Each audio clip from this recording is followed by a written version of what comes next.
We are back. UFC recap reaction time. UFC Canada was this past weekend. Burns versus Malott in the main event. Of course, I'm here to break down the card, tell you how I thought about the fight, how the fight went, how I did on my predictions, etc., etc. If you remember the predictions, I was kind of dogging on this card, saying it looked bad. And I gotta explain something here when I talk about this. When I say the card looks bad, I mean in name value, right? That doesn't mean the fights aren't going to be good. This one was still mid, don't get me wrong. But I mean in name value, like, think main event wise here. Burns versus Malott. Not a lot riding on that fight. You know what I'm saying? Because, like, think back to a month ago. We had Movsar Evloev versus Lerone Murphy. There's a lot riding on that fight. Undefeated versus undefeated. Winner gets a title shot. Like, there's a lot on that makes you want to watch it. There's not much riding on Burns versus Malott. Oh, cool. Mike Malott might get ranked. At welterweight, bro, I don't care. Welterweight is stacked. So it doesn't really matter to me. Same with the reason I was kind of saying the same thing about Duncan and Moicano. Same thing, because the main event, not a lot riding on that fight. Duncan gets ranked. Like, if he wins. You know what I'm saying? So, like, it's not a lot riding on the fights. That's kind of why I say that. And they're in Canada, so they tried to fill the card with Canadian fighters. UFC likes to do that when they go somewhere. They fill the card with people from said place, which is cool. But Canada, you can't do, because there's not a lot of Canadian fighters in the UFC, and not a lot of good Canadian fighters in the UFC. The best one they got is Mike Malott. That's why he's in the main event. That dude would never be in a main event if it wasn't for this card. So let's just put that out there, all right? Let's just be real. Now, let's get into it. Notes. You already know. First fight, Jamie Siraj versus John Giannis. Giannis wins this fight by first round finish. I picked him to lose. Good start, right? So yeah, they come out opposite stances. Patient start from both guys. Giannis is looking to counter punch. His right hand, his counter right hand was money. Every time he threw it, it landed. It started doing damage. He drops Siraj at one point, and then Giannis ends up defending a takedown well, lands some elbows, and gets himself a TKO finish in the first round. Like I said, not a good start for me. Whatever fight, I mean, cool. You get a finish to start the show. All right. Canadian guys get a little help. Or get a little hype. You know what I'm saying? So, good start for them. Bad start for me. It is what it is. We go to the next fight. This was a catch weight. I'm going to say bantamweight, but it was bantamweight. John Castaneda, Mark Bowl, they were saying it on the show, and I was literally practicing it when I was watching it. I watched this fight. Same with the first fight, like 3 days ago. So it's been a minute. Good thing I made notes. But we're gonna call him Mark versus John once again, because that's what I did last time. I'm not trying to butcher names. Castaneda or John, versus Mark. Mark, very little. He's very little for bantamweight. He's a short, little, stocky guy. Like, I'm pretty sure I think they said he's 5'3", which blew my mind. Because this was a catchweight, so, like, I think this was at 138 pounds. So you got to think he weighed more than that after, rehydrating. But he's 5'3". Little, built like a fire hydrant. Anyway, they come on opposite stances. Both are very kick heavy, very fast and accurate on the feet as well. They were good, entertaining strikers. But Castaneda was mixing up. He was mixing up the wrestling a little more. But I did have the first round going to Mark. Mind you, that's important because this fight is a draw. Second round, there is a point deduction from Castaneda, but I do believe he still won that round. So I had it 9-9 in that round. And then round 3, I do believe Castaneda won that round. So I do agree with it being a draw. Usually when there's a draw, I don't agree with it. This one I do agree with. I think they got that one right.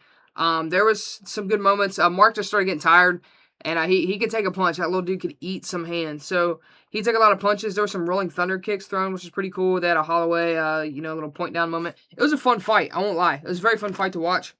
But, yeah, it was a draw. And I usually don't count that on my record as a win or a loss, which I probably should. It should probably count as a loss because I didn't get the guy right. But then again, my guy didn't lose. So who cares? It's my show. So I'm 0-1-1. Great start to this card I was so pumped for. Oh, let me tell you, my record doesn't get any better. J.J. Aldridge versus Jamie Lynn Horth. J.J. wins a decision. Women's MMA to a decision. Who would have thought? Everyone. Now, Horth was pressuring early. Did you know she used to play soccer? I'm sure you guys were wondering and very curious. She used to play soccer. You're welcome for that. They said it on the broadcast. I'm not going to act like I knew that. But I just thought that was funny. They brought that up. Like, oh, okay. Because it's more entertaining than the fight at hand, maybe? Anyway. I said pretty even through round 1. They're both switching stances. JJ was the first to wrestle. Excuse me, to try to wrestle in this fight. I still gave round 1 to Horth.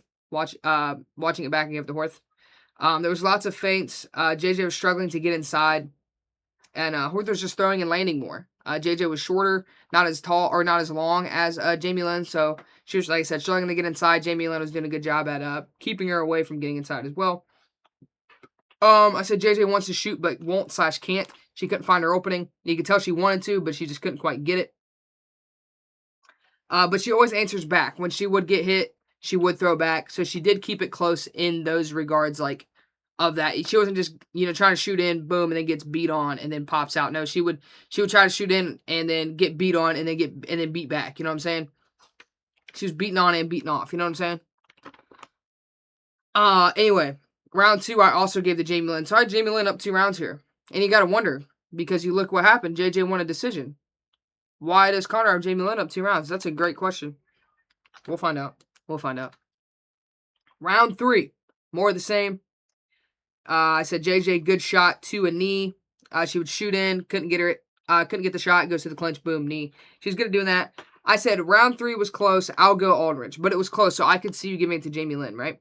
So I had it 29-28 Jamie Lynn. JJ Aldridge wins 29-28. Okay. Which is interesting. Because I thought it was obvious that Jamie Lynn won the first 2 rounds. Watching it back, I do remember this. I mean, I'm not going to watch it a second time. Hell no, I'm not watching this again. But watching it the first time, I thought she won the first 2 rounds. And then, like I said, the third round, I remember being like, yeah, this could go either way, but I'll give it to JJ. And two judges gave JJ, or excuse me, 3 judges, I believe. I don't think this was split. I think all 3 judges gave her 2 rounds. So, yeah, none of them agreed with me at all. I totally disagreed with the judges, apparently. Very interesting fight. The commentators I do remember them talking too. They seemed like it was like Jamie Lynn was going to win that fight, and then JJ wins, and they were just kind of like, oh, okay. So, I don't know. Interesting fight. Do I really care, though? Because it was a women's prelims fight on a bad fight night card. I could not care less at all. Moving on. So to get to top that off for my comments, I just maybe go into another women's fight. We got Melissa Croden versus Daria Zelenchnikova. I knew that one. There we go. Zelenchnikova. This one was more entertaining, if I remember correctly. Here we go. Croden was pressuring to get into the clinch, and her striking looked kind of stiff. I won't lie. Croden did look more composed, though. Daria throws loopy. She would throw her. She was like hooking on a lot of her punches. Nothing was down the middle like this. She was more here, no here. You know what I'm saying? Pretty obvious. Yeah, she was kind of loopy, and throughout the whole fight, she kind of had this look on her face like she was about to cry. I don't know what that was about. I don't know if the punches just like really hurt, but she looked like she was about to cry, right? And she was doing good at like moving to her right, like the whole time moving to her right, to where she's almost running to move to her right to get away from Croden. But Croden ended up figuring it out. She was a little cautious in the first round, didn't want to chase her and get caught with a punch. But yeah, Daria, like I said, moving to her right, looking to counter punch Croden on the way in. Croden was doing her bread and butter, and what was money for her was getting to the clinch and being active in the clinch. That was what was winning her this fight. There was a lot of times Daria Zelenchnikova, I can say the last name, so I'm going to keep saying it. She was grabbing the fence a lot in this fight as well. That was a big thing.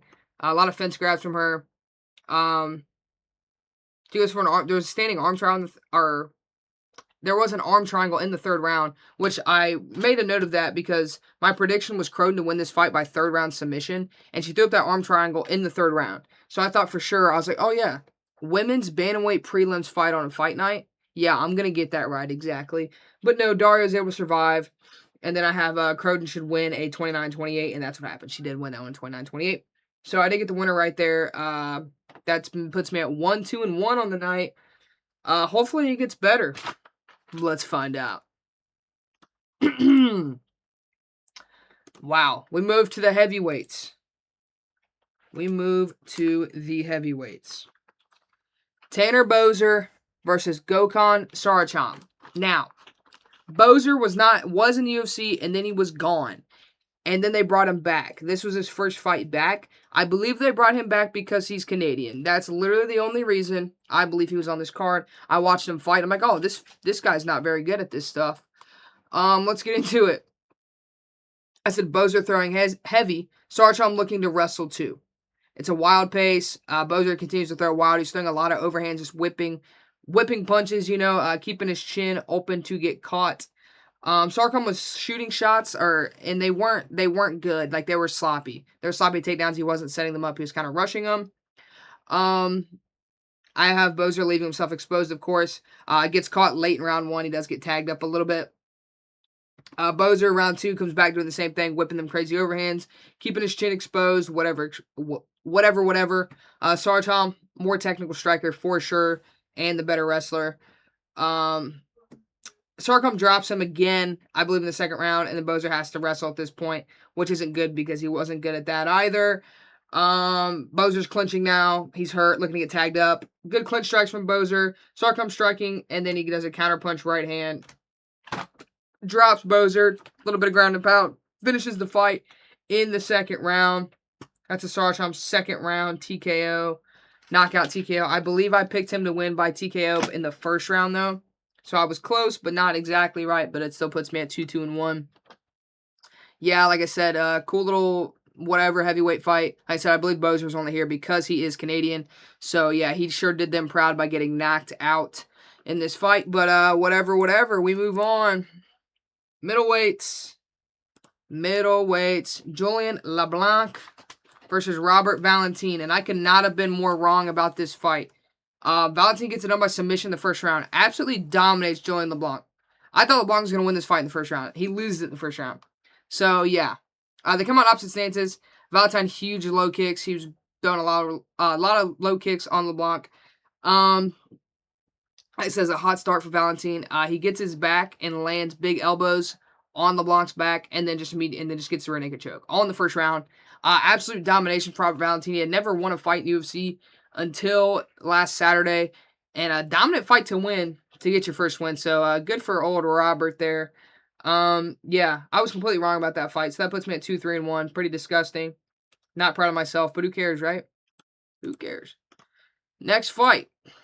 Dennis Bazushka versus Mauricio Barbosa. Now this one I do believe I got perfectly right because Barbosa wins by first round knockout. I believe that's what you know what? I'm holding the notes. Why not just look, right? I know I got the winner correct. Did I get the prediction itself correct? Is the question at hand. Yes, I did. First round knockout TKO. Good for me. Good for me. Now, let's go over a little bit of notes for this fight. Like I said, as you can see, the fight was 1 minute and 20 seconds, so there wasn't a lot. I said Bazushka early pressure. He was hitting the body and head well. He was mixing it up, changing levels on his strikes on Barbosa a lot. He was throwing a lot of leg kicks as well. This whole time, Barbosa's not like throwing anything. He's just kind of collecting data. And then in the middle of it all, they start exchanging a little bit. Barbosa throws 3 punches. I think the third one is the one that hits him and then just flatline knocks him out with a hook. So, yeah. Bazushka did all that for what? To get knocked out in the first round. So, Barbosa first round knockout. That puts me at 3-3-1 on the day. Now we move into a fun fight. I was a fan of this fight. Let me get into it. It was on the main card. I was quite the fan of this. Thiago Moises versus Gage Young. Now, we all know Thiago Moises, but I'm not gonna lie, I was not too familiar with Gage Young, but he made me a fan after this fight. I will say that. So anyway, Moises was pressuring early and looking to clinch and go for takedowns. Young looked very good on the feet. He definitely wanted to strike, but the first round was definitely Moises putting on the pressure, taking him down and smothering him. So he definitely won the first round. Anyway. I also said the crowd booed anything grappling. Like, as soon as Moises clinched, I mean, they were in the clinch for 0.2 seconds. The crowd started raining down boos. So, yeah, the Canadian crowd was not a fan of the grappling. But, anyway. I said Young is a patient striker. He was looking for more of he wasn't blitzing in and pressuring crazy. He was being patient, looking for his openings. Very technical, looked very good. Very clean. Anyway, he had good feints and good combos as well, and he had very good shot defense. The longer this fight went on, this dude was defending every single takedown that Moises was trying to get. The longer the fight went on, the more it got into Young's favor. So, yeah, and a lot of that was because of his shot defense. He was defending shots well, whether that was sprawling, whether that was catching him with an underhook and jacking him back up. Great work from Gage Young. Like I said, he looked good. And like I said, and he started landing. His punches, he started to get more comfortable on the feet once he started defending them takedowns to give him more time to be on the feet where he wanted to be, and he started landing good combos and landing clean shots on Moises. Moises needed to throw a little bit more at the end of the second round because when he would throw, he would land pretty solid, so I was like, he needs to throw a little bit more. So going into round 3, I had it 1 round apiece. Yeah. Moises was back to shooting shots in the third round, and Young was defending them, again, very well. Moises looked like he was getting tired. There were some times where Young started emoting on him because he would defend the shot. Moises would roll to his back, and Young wanted no part of it on the ground. So he would just like stand above him, and emote. He kicked his legs a little bit, started playing to the crowd, so that was pretty cool. Young ends up dropping Moises in the middle of round 3. He makes Moises stand back up, and then Moises is pretty cut up. And then I have it should be a Young by split decision, and then it was. And I don't hate that. I think the split decision was correct. I could see guys giving it to Moises, and he did. Like I said, Young just looked really good. The longer the fight went on, the better he did. But Moises should have threw more punches, threw more strikes, because he looked good. Even in the third round when he was tired, and he would start exchanging with Young, he would land good shots. So he should have been doing that a lot more in the fight, I feel, than trying to go to the wrestling, especially once the wrestling stopped working. Like there was like 6 shots in a row that Young defended. So Moises should have mixed it up a little more. Gage Young gets it done. Unfortunately, I did not pick him to win. I wish I did, because he's a name I'm gonna, every time I see him pop up now, I'm like, I remember that guy. So yeah, that puts me at 3-4-1. Kind of buns, but hey, we move on. Women's flyweight. Jasmine Judovicius versus Karine Silva. Brother. The notes, I don't even think. This fight was 3 rounds. The notes on this is like shorter than some of the first round knockout notes, just so you know. That lets you explain, or lets you know what happened in this fight. Here we go. I said patient start, literally nothing happening. Like the first 2.5 minutes, I don't believe anyone did anything but circle with each other. I said Jasmine's looking to clinch and takedown. And then the whole fight was more Jasmine takedowns while Silva tries to catch submissions, trying to lock up submissions from her back off the ground. There was one point where I'm just sitting here watching this, right? Just staring up at my TV. Like I said, it was the same thing for 3 rounds, but there was one point where Silva threw up a buggy choke, and I was like, hey, nice. It didn't work. Jasmine gets the win by decision. That's exactly what I picked. I'm not going to take a lot of credit for that. Ooh, look at me. I picked a women's fight to go to decision. Yeah. Not that cool, bro. We all do that. So, that puts me at 4-4-1. We keep moving. And we move on to Mandel Nalo versus Jai Herbert. This fight was crazy for as long as it lasted. The 2 minutes, it was crazy 2 minutes. Crazy 2 minutes. It's a long time, right? Anyway, I said both long and tall. They're built very similar for lightweight. Long, tall, lanky dudes. Like, stuff out of your nightmares type of builds. But anyway, Nalo was very kick heavy. He drops Herbert like 4 times in like a minute. Jai Herbert somehow gets dropped 4 times. I don't know how it happens. And how does he recover? By dropping Nalo and then drops him again and then finishes him in the first round. So literally almost every punch that threw, whoever got hit with it ended up on their ass. So it was a very fun fight for 2 minutes. I picked Jai Herbert to win this fight. I do not believe I picked the knockout. I believe I picked the decision. But I still picked Jai Herbert to win. So that put me at 6-4-1. 5-4-1 on the night. So yeah, that was very wild fight, fun fight, especially after the fight right before. We needed something like this. So shout out to these boys. But yeah, Jai Herbert gets it done. I wasn't picking Nalo. A lot of people were. Dude was mid in Bellator. I don't even pick the GOATs of Bellator to win. You think I'm picking a dude that was mid in Bellator to win? I know better than that. They get knocked out in 2 minutes and 5 seconds. Come on. We know better. At least I do. Co-main. Bantamweights. Charles Air Jordan versus Kyler Phillips. This was a striker versus grappler through and through. Kyler Phillips wanted nothing to do with the striking. Jordan wanted nothing to do with said grappling. Here we go. So, of course, Phillips was pressuring early, looking for his takedown. He gets it, and he's doing good at controlling and passing on top. Just controlling Charles on the ground and passing into dominant positions that he wants to be in. But Jordan was very active on the bottom. But when it came to the grappling, Kyler was a step ahead. So I had him winning round 1. So I have Kyler up round 1, one round going into the second, of course. Jordan's pressuring now. Phillips back to the takedowns. Jordan is threatening guillotines a lot. He kept looking for guillotines. I wasn't too big of a fan of that. He was kind of using, I don't even want to say guillotines. He was going more for like a chin strap type of deal, which isn't too bad. Anyway, Jordan was big on the clinch. When they would get in the clinch, that dude was doing damage. Little uppercuts, a lot of uppercuts, doing some elbows on the break. He was very, very, very good in the clinch. He was very clean in the striking as well. Of course, we know Charles Jordan's a very entertaining striker, and he lived up to that for sure in this fight against Kyler Phillips. I said Jordan. I even have here, Jordan's so fun to watch. He really is. More Jordan pressure. He started pressuring more. Once Kyler started getting more tired, it was more Jordan being the one that pushed the pace and trying to land a lot of strikes on Kyler Phillips. But of course, Phillips was going back to the wrestling. They both looked tired going into round 3. Jordan was still very active on the bottom. Excuse me. Kyler got the takedown in round 3, but did like nothing with it. I mean, he wasn't even trying to pass, nothing. So I gave round 3 to Charles Jordan because he was more active and did more damage. Kyler definitely had more control. So I can see why people are like, dude, Kyler Phillips got robbed here.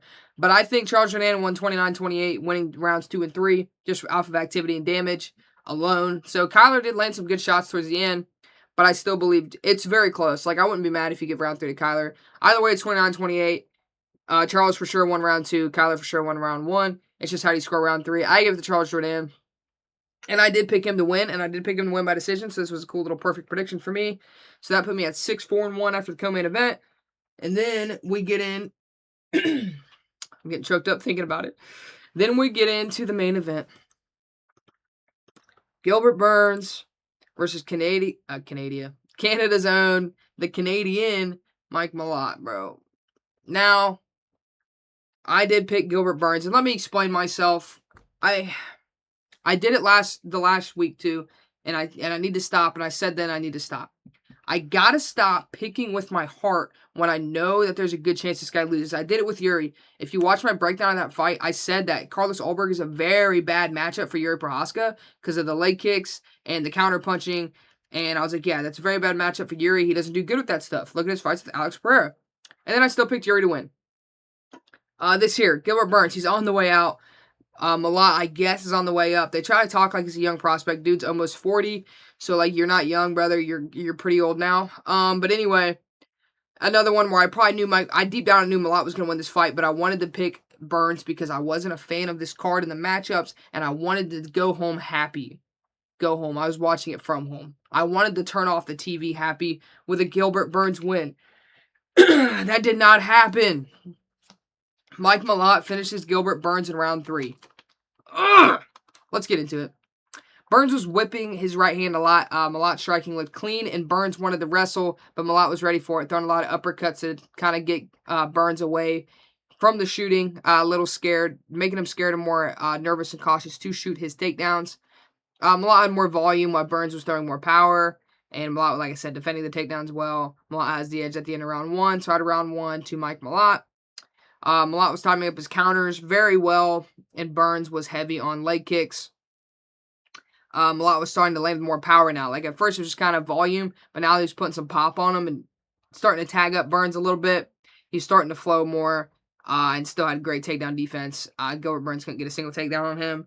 At the end of round 2, I had a 10-9 again to Malott. And then Burns was more hesitant now going into round 3. You could tell his confidence was dwindling away. Malott ends up dropping Burns twice and gets the finish in round 3 by TKO. He comes like over the, I believe it was a right hook right over the guard, hit him in the temple. Dropped Burns and then finishes him by TKO. It was unfortunate. Gilbert Burns is on like a 4-fight losing streak too. I think it was, he lost to what? JDM, Morales, Sean Brady, and Bilal Muhammad, I think were the 4 that he had lost to. And now Mike Malott. It was a shame. He 5-fight losing streak. Gilbert Burns did retire at the end of this fight. Very sad to see. I love Gilbert Burns. I think everybody does. You can't hate him. He's had some fun fights. You think of the Khamzat Chimaev fight, the JDM fight was fun. His title shot against Kamaru Usman was fun. He had Usman hurt like in the first round of that fight. I do remember that. I was like, bro, if Burns wins this title, I'm gonna go crazy. Unfortunately, all those fights I mentioned, he did not win. He's had great fights though, but those are like the three, I guess, probably because they're more recent, but they stand out, in my head a lot. Like I said, Gilbert Burns had a great career. Super fun guy to watch at both welterweight and lightweight. Great guy to watch. Great fighter. Great career. But yeah, he hangs it up after that fight against Mike Malott, rightfully so. Malott, like I said, he's ranked now. I talked about in the beginning this was going to get him ranking. It did. I think he's number 11. I want to say he's 11 now after beating Gilbert Burns. Either way, Burns is out of the rankings now, and Colby Covington has dropped out of the rankings finally. But Mike Malott is now ranked in the UFC at welterweight. I tried to celebrate with his flag, and the the security or whatever snatched the Canadian flag away from him and would not let him hold it up. I thought that was wild, super funny though. And I read that it was because they can walk out with the flags, but if they hold it up in the cage, it blocks their sponsors. So that's what I read. I don't know if that's true, but I think that's funny. Either way, Malott gets it done. He's very polite in the post fight. A lot of it was him being like, "Oh, give it up to Gilbert Burns." Is that what Canadians sound like? I think they do, right?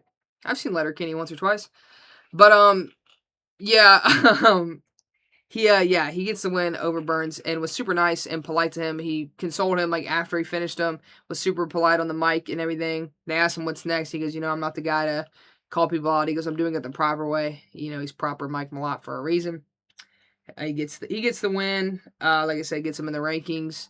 The thing is with him at welterweight, I think it's a bad time for him at welterweight because I don't think Mike Malott's bad. I do think he's a pretty good fighter.